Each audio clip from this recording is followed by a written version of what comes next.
परिचय। अधिकतर परिस्थितियों में हमारे आसपास की चीजों में कुछ न कुछ बदलाव होता है। इनमें से कुछ बदलाव अस्थायी, जिनमें कुछ नए तत्व ना बने, उन्हें भौतिक बदलाव कहते हैं। कुछ अन्य बदलावों में नए तत्व बनते हैं और कुछ अपनी पहचान खो देते हैं। इस तरह के बदलावों में हम मूल वस्तु को वापस नहीं ला सकते, जिसका सीधा और सामान्य मतलब यही है। उन्हें स्थायी बदलाव के तौर पर जाना जाता है। उदाहरणार्थ, कागज के जलने पर कार्बन का बनना। जब कागज जला दिया जाता है तो कार्बन के कण राख बन जाते हैं। इनको दोबारा से कागज नहीं बनाया जा सकता। इस तरह ये स्थायी रासायनिक परिवर्तन है।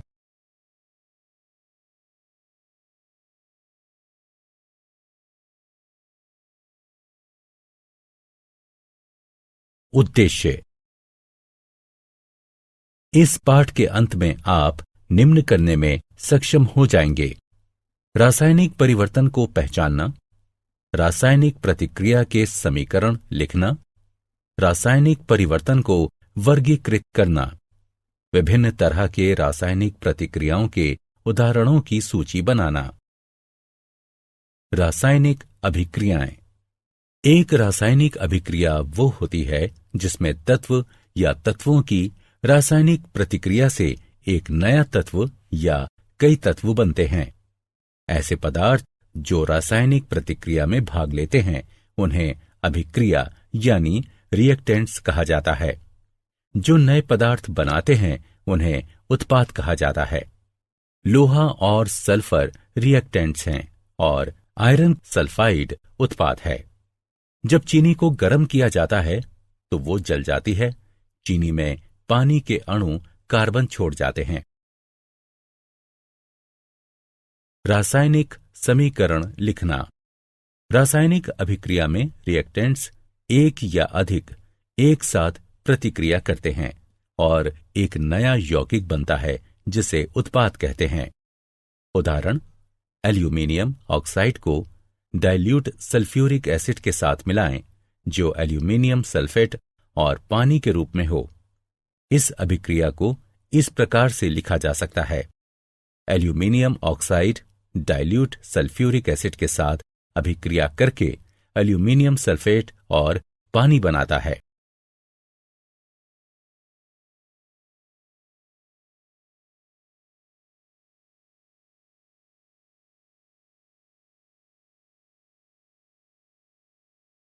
रासायनिक समीकरण लिखने के लिए निम्नलिखित तरीके अपनाए जाते हैं। अभिकारकों के प्रतीक और सूत्रों को पहले बाईं ओर लिखा जाता है। यदि एक से ज्यादा उत्पाद हों तो उनके बीच योग धन चिन्ह लगाकर उन्हें अलग अलग दर्शाते हैं। एल्यूमीनियम ऑक्साइड और डाइल्यूट सल्फ्यूरिक एसिड को इस तरह लिखते हैं। तीर का सिरा उत्पाद की ओर होता है, जो उत्पाद के रूप में अभिक्रिया होने को दर्शाता है। प्रतीक और सूत्र यौगिकों के गठन यानी उत्पाद को तीर के निशान के बाद दाईं ओर लिखते हैं और ये दर्शाता है कि इसका गठन हुआ है। यहां पर एक योग धन चिन्ह भी दो यौगिकों के बीच अलग अलग जगहों पर लगाया जाता है।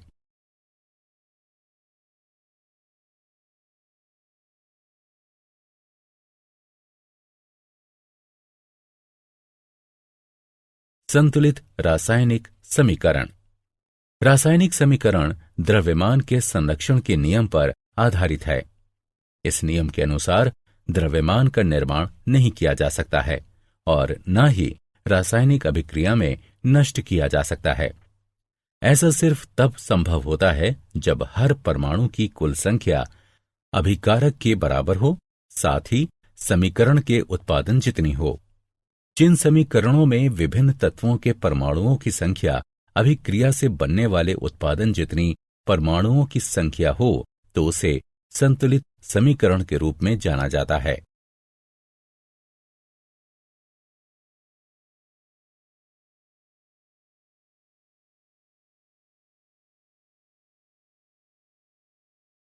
संतुलित समीकरण। उपरोक्त समीकरण एक असंतुलित समीकरण है।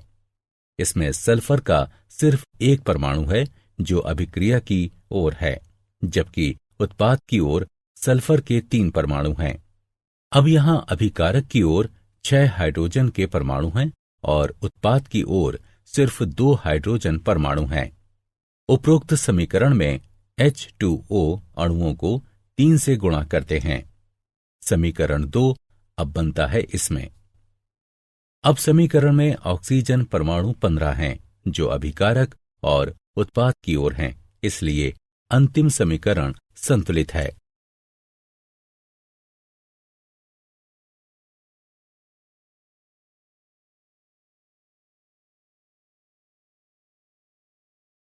रासायनिक अभिक्रियाओं के प्रकार। तत्वों और यौगिकों के मिश्रण से कई तरह के पदार्थ बनते हैं। लाखों यौगिक तत्वों या यौगिकों की रासायनिक अभिक्रियाओं से बनते हैं।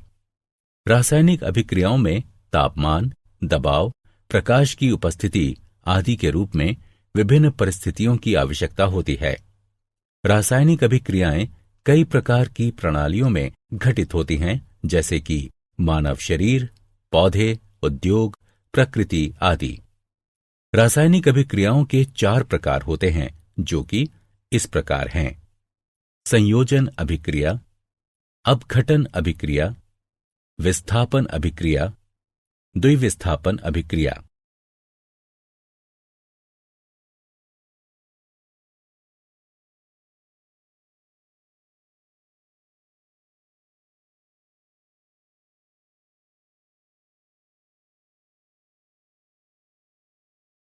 संयोजन अभिक्रिया।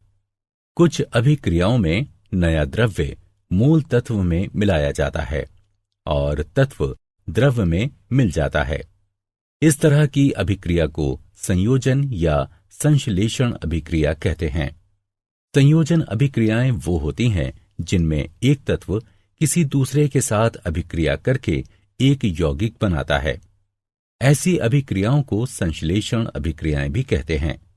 उदाहरणार्थ, हाइड्रोजन को ऑक्सीजन से मिलाने पर पानी बनता है। संयोजन अभिक्रियाएं। एक मैग्नीशियम रिबन लें और उस पर लौ की गर्मी दें। इसके जलने से चमकदार सफेद रोशनी निकलती है।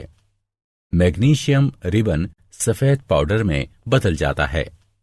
पाउडर में थोड़ा पानी मिलाएं और लाल लिटमस पर एक ड्रॉप रखें। लाल लिटमस नीला हो जाता है। ऐसा संयोजन अभिक्रिया से होता है। ऑक्सीजन हवा में मैग्नीशियम के साथ मिलकर सफेद पाउडर मैग्नीशियम ऑक्साइड MgO बनाती है। मैग्नीशियम ऑक्साइड पानी के साथ मिलकर मैग्नीशियम हाइड्रोक्साइड बनाता है। इसमें लाल लिटमस नीला हो जाता है।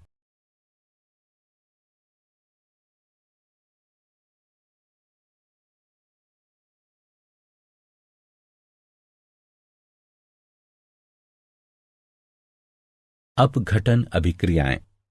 अपघटन अभिक्रियाएं वे होती हैं जिनमें एक यौगिक सरल यौगिकों में टूट जाता है। उदाहरणार्थ, गर्म करने पर कैल्शियम कार्बोनेट से कैल्शियम ऑक्साइड और कार्बन डाइऑक्साइड बनता है। पानी का अपघटन करने पर जब इसे बिजली से गुजारा जाता है तो ये हाइड्रोजन और ऑक्सीजन देता है। अपघटन अभिक्रियाएं।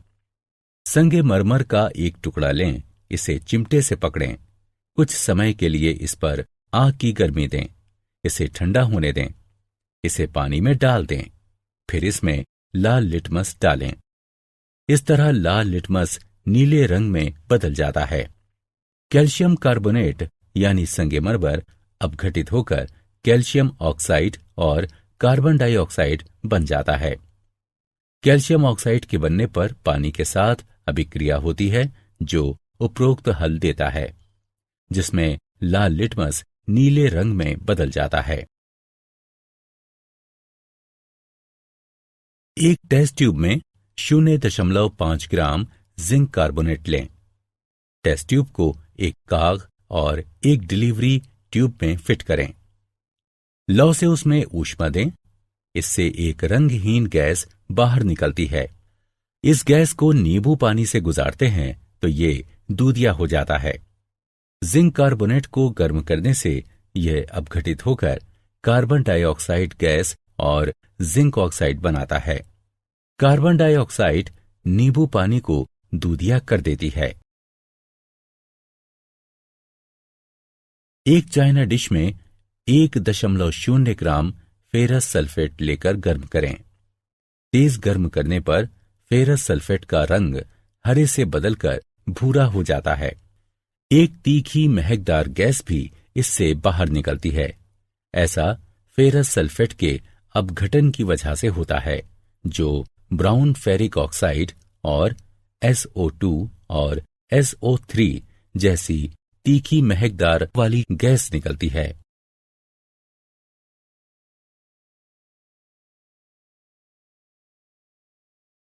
विस्थापन अभिक्रियाएं। एक विस्थापन अभिक्रिया वो अभिक्रिया होती है जिसमें एक परमाणु या परमाणुओं का एक समूह एक अणु में मौजूद एक और परमाणु द्वारा विस्थापित होता है। उदाहरणार्थ, आयरन को जब कॉपर सल्फेट के विलयन के साथ मिलाया जाता है तो इससे कॉपर धातु बनती है। टेस्ट ट्यूब के 10 मिलीलीटर पानी में 0.5 ग्राम सिल्वर नाइट्रेट मिलाते हैं। टेस्ट ट्यूब में एक साफ कॉपर का तार जोड़ते हैं। इसे कुछ देर तक छोड़ देते हैं। सिल्वर की चमकीले क्रिस्टल तांबे के तार पर दिखाई देते हैं।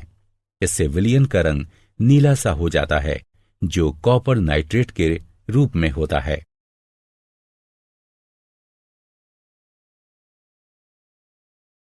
इस अभिक्रिया में लौह धातु को कॉपर के साथ मिलाने पर कॉपर सल्फेट का विलयन विस्थापित होता है। एक टेस्ट ट्यूब में कॉपर सल्फेट विलयन लेते हैं। कॉपर सल्फेट विलयन में लोहे की कील डालते हैं और इसे कुछ समय के लिए छोड़ देते हैं। कुछ समय के बाद विलयन का नीला रंग फेट्स और लाल रंग की कॉपर धातु कॉपर सल्फेट से विस्थापित हो जाती है।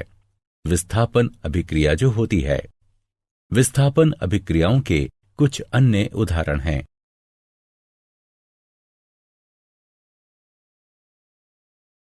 द्विविस्थापन अभिक्रियाएं। द्विविस्थापन अभिक्रियाएं वे होती हैं जिनमें दो यौगिक आयनों को बदलकर दो नए यौगिक बनाते हैं। इन अभिक्रियाओं को पार्टनर एक्सचेंज अभिक्रिया के नाम से भी जानते हैं। ये अभिक्रियाएं आयनिक यौगिकों में होती हैं। उदाहरणार्थ, कॉपर सल्फेट और हाइड्रोजन की अभिक्रिया में सल्फाइड, कॉपर सल्फाइड और सल्फ्यूरिक एसिड बनते हैं। इस प्रकार कॉपर का पार्टनर बदलकर हाइड्रोजन सल्फाइड में हाइड्रोजन के पार्टनर के रूप में होता है। बेरियम क्लोराइड और सल्फ्यूरिक एसिड की अभिक्रिया से बेरियम सल्फेट बनता है, जो द्विविस्थापन अभिक्रिया है। निराकरण अभिक्रियाएं भी द्विविस्थापन अभिक्रियाएं होती हैं।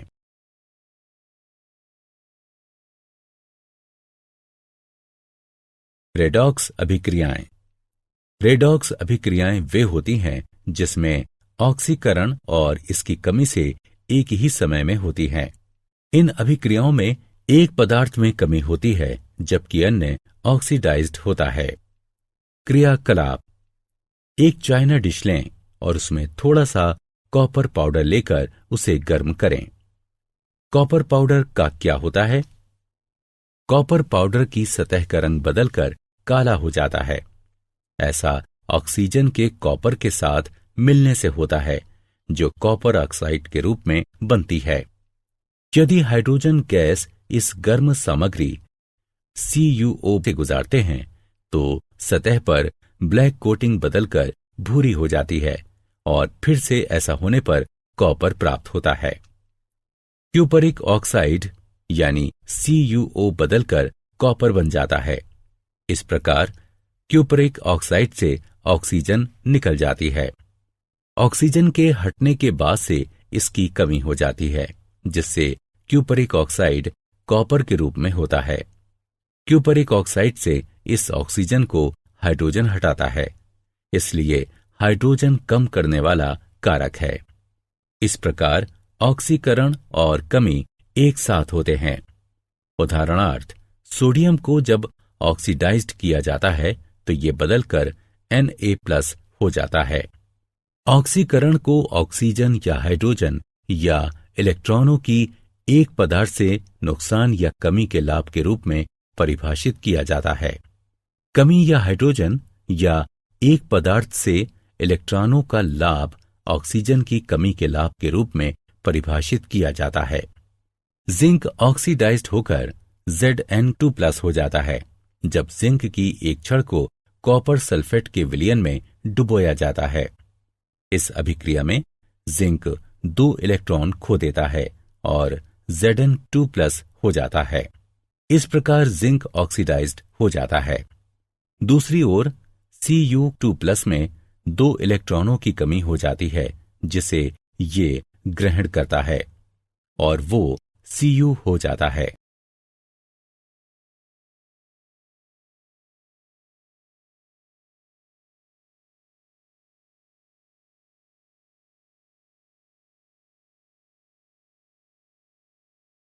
संक्षारण। आपने देखा होगा कि लोहे के बने पुराने गेट पर लालिमा युक्त भूरे रंग की परत चढ़ जाती है। लोहे की चीजों में लालिमा युक्त भूरा रंग एक जंग होता है। कुछ अन्य सामग्री में भी इसी तरह का जंग लगता है। चांदी पर काली परत और कॉपर पर हरे रंग की परत भी इसी तरह के उदाहरण हैं। जंग एक प्रक्रिया है जो धातुओं को धीरे धीरे बाहरी हवा, नमी या उनकी सतह के हिसाब से रासायनिक क्रिया की वजह से होती है।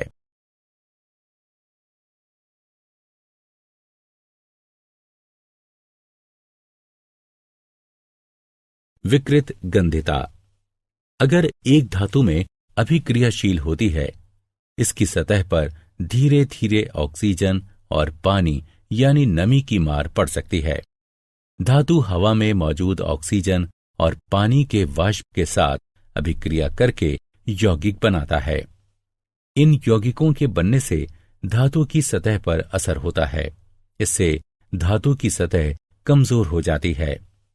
धातु की सतह पर यौगिकों के बनने से धीरे धीरे उसकी सतह और कमजोर हो जाती है और फिर हवा और पानी की वजह से इसे नुकसान होता है। यह प्रक्रिया आगे भी चलती रहती है। इस तरह हवा और पानी धीरे धीरे पूरी धातु को ही नष्ट कर देते हैं। जब हम खाद्य सामग्री, वसा या तेल को लंबे समय तक रखते हैं तो ये वकृत गंधी हो जाते हैं और एक समय के बाद इसके दुर्गंध और स्वाद बदल जाते हैं। ऐसा खाद्य सामग्री के बासी हो जाने की वजह से होता है।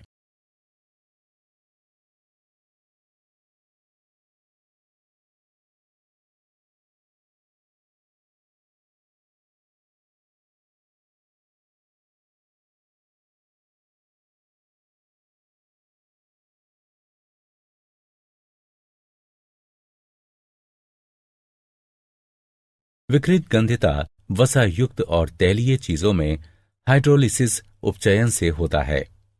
एंटीऑक्सीडेंट्स को खाद्य सामग्री में अक्सर मिलाया जाता है जिससे विकृत गंधिता का विकास उसमें ना हो सके। प्राकृतिक एंटीऑक्सीडेंट्स में शामिल है polyphenols, ascorbic acid, tocopherols. Synthetic antioxidants हैं बटिलेटेड हाइड्रोक्सी एनिसोल और बटिलेटेड हाइड्रोक्सी टोल्यूनी। विकृत गंधिता को कुछ हद तक रोका जा सकता है।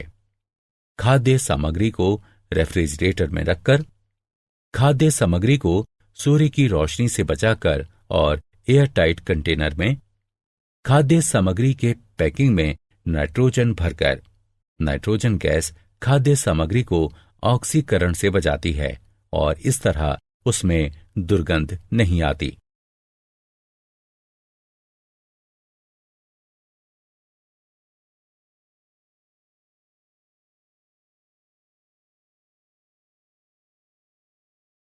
क्या आप जानते हैं स्लैग्ड चूने का उत्पादन CaOS जमा H2O L gives CaOH2 AQ की अभिक्रिया से होता है, जिसका प्रयोग दीवारों की पुताई में किया जाता है।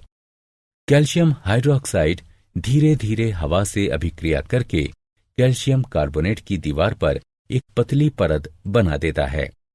कैल्शियम कार्बोनेट इसके बनने के 2-3 दिन बाद दीवार की सफेदी में बेहतर चमक ला देता है।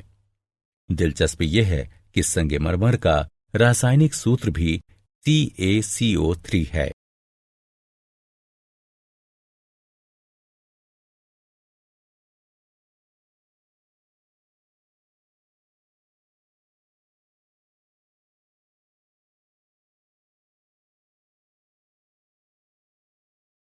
सारांश।